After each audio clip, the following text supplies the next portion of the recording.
Hello! This morning we're going to continue our look at Proverbs chapter number 1, picking up where we left off here in verse number 7 and read down through verse 9.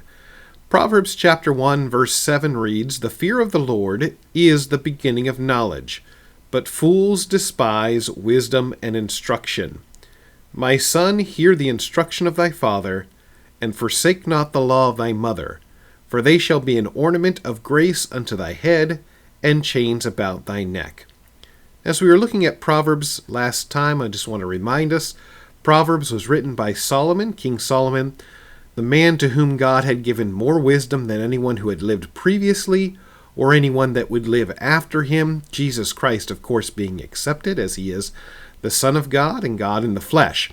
But Solomon was given much wisdom by the Lord upon Solomon's request, and Solomon then wrote down much of that wisdom for us to have today, that we may walk also in the wisdom of the Lord.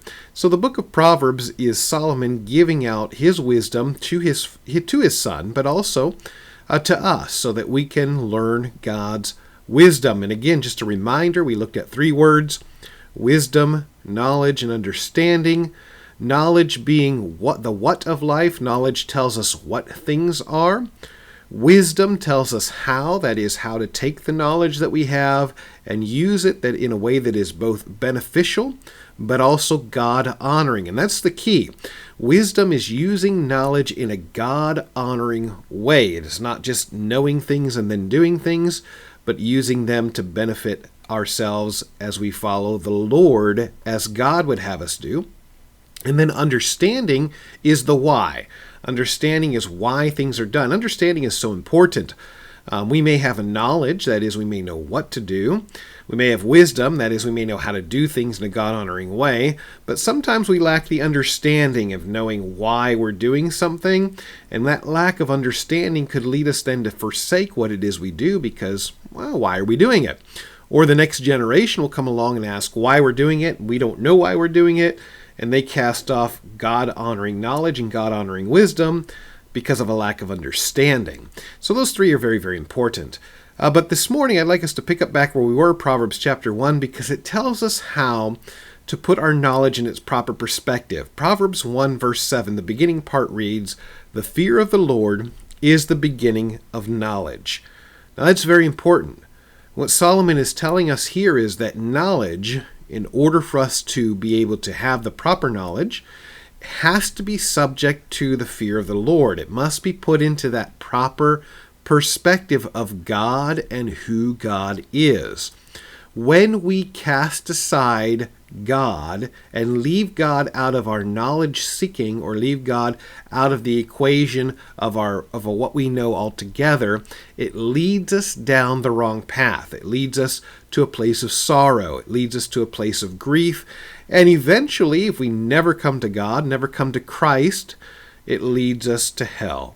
The fear of the Lord is the beginning of knowledge. That word fear, the Greek word fear is phobia, and the Hebrew bears with it the similar idea.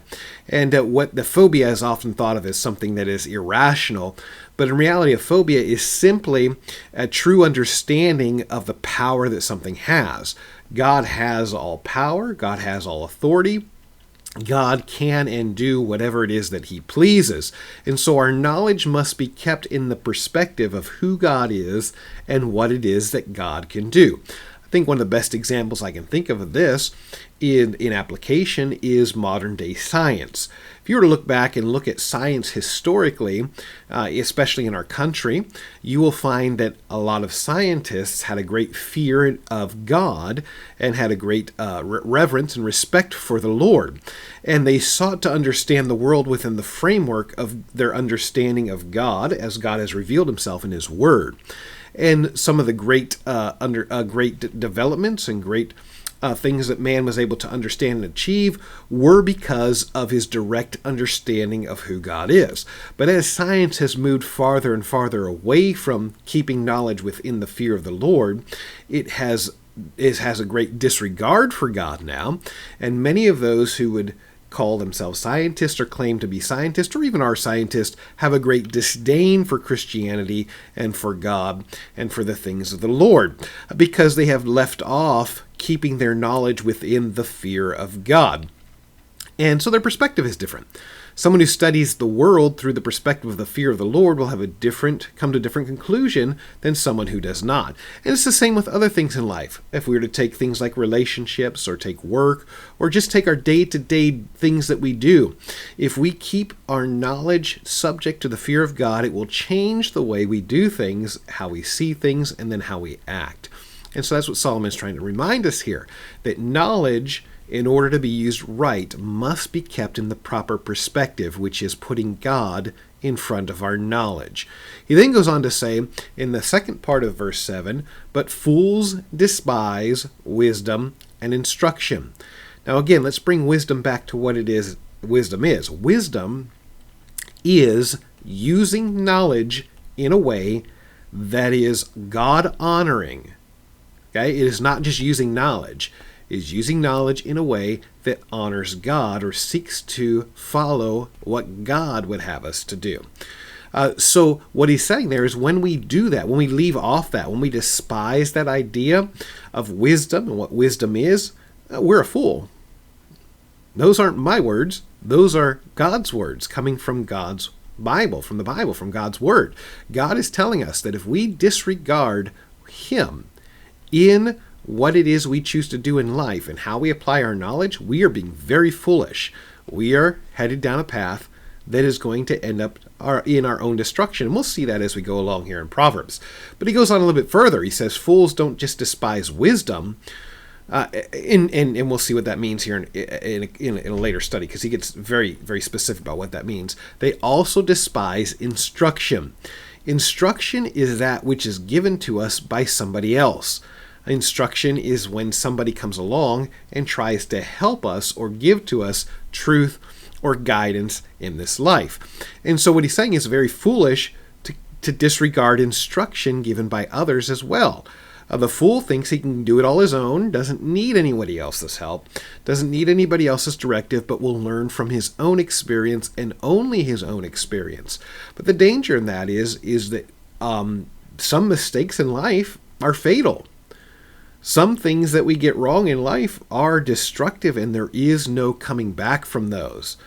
Okay? Instruction is there, or should be there, to help us in life make decisions without having to go through the pain of making poor ones. That's what instruction is meant to do. It's to help us, to bring us along and put us ahead, if you will, of someone who has never received instruction. And then Solomon reminds us of two people that God has placed in our lives that are there to help us and to instruct us. He goes on to say in verse 8, "My son, hear the instruction of thy father, and forsake not the law of thy mother. For they shall be an ornament of grace unto thy head, and chains about thy neck." And the word chains there doesn't mean a constrictive chain, like you think of a chain like something you would bind a servant or a slave with. The word chain there means a decorative chain, like a necklace or some sort of jewelry. What he's saying is that when we follow after something like that, it gives to us a decoration of value to our life. So he goes on to say, so he's saying, "My son, hear the instruction of thy father, and forsake not the law of thy mother." The instruction, again, being that which is given out by our parents to give to us a head start, if you will, on life, so that we don't have to make some of the mistakes that they made or some of the mistakes that others have made. And the law being directives, commandments, telling us what it is we should do. Now, let me just say, that puts a great burden upon parents to make sure that we are giving the proper instruction and the proper directives to our children. We need to give those to them in ways that keep them within the fear of the Lord and the perspective of God first, so that they have good instruction and good law. There are times, too many times, where parents give very poor instruction and very poor directives to their children, sometimes even anti-God or godless instruction, godless directives, or even worse, they don't give any instruction at all or any directives at all to their children, just kind of let them go their own way. And end up getting into whatever it is that they choose to get into. But as parents, It is very important for us to gather godly instruction and godly law to pass down to our children. And for children, it is important to not forsake or to disregard what it is that has been handed down to them. Sadly, in our society today, there is a giant push, both in the media and education, to drive a wedge between what parents are trying to do to instruct their children and bring them up and what the world is trying to do in instructing children and bring them up. There are some media channels, there are some that try very hard to push the idea that parents don't know anything, that parents are disconnected, that the world has changed too much for parents to understand the way in which the things that children deal with and the way in which they go. Let me say, though there are maybe different technologies today, and though there may be different tools available to us, we still deal with the exact same things that we dealt with in the last generation dealt with. We deal with the same type of temptations. We deal with the same type of pressures, be they peer pressure, social pressure, whatever. It's just a different tool. Maybe the internet didn't exist when I was a child, and it didn't. But that doesn't mean that what's being put on the internet is any different than what was available when I was a child. The same temptations are there. The same difficulties are there. The same pressures are there. They may come from a different source, but it's the same thing.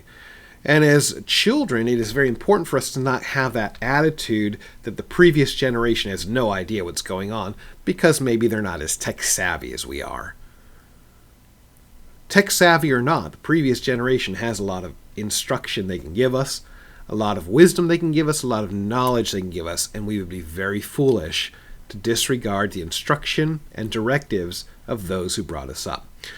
God chose Abraham. One of the reasons he did, the Bible tells us in the book of Genesis, God said of Abraham, I know him, that he shall command his children after him. And it's very important as parents that we do that we give our children the proper directives and the proper instruction, that it may be, as it says here, an ornament of grace unto their head, and decorative or fancy chains about their neck. But it all hinges on verse number 7, which reminds us that that knowledge is subject to the fear of the Lord, that God comes first. Again, I pray that this is a year of wisdom for us, that we learn and grow in our wisdom of God and our understanding of God. And I want to encourage you to pick up the book of Proverbs and read it this year. You can read it every month. Proverbs is an amazing book. It's a great book of wisdom. It's divided into 31 chapters, and of course, many of the months of the calendar have 31 days, so it makes for a nice read of one chapter a day. You can read through the book of Proverbs in a month, and for those that have fewer days than 31, you can just make a little adjustment to finish out the book of Proverbs in those days as well. But it's a wonderful, wonderful exercise and habit to get into, reading God's Word and learning God's wisdom on a daily basis. God bless you, and I hope to see you all again very, very soon.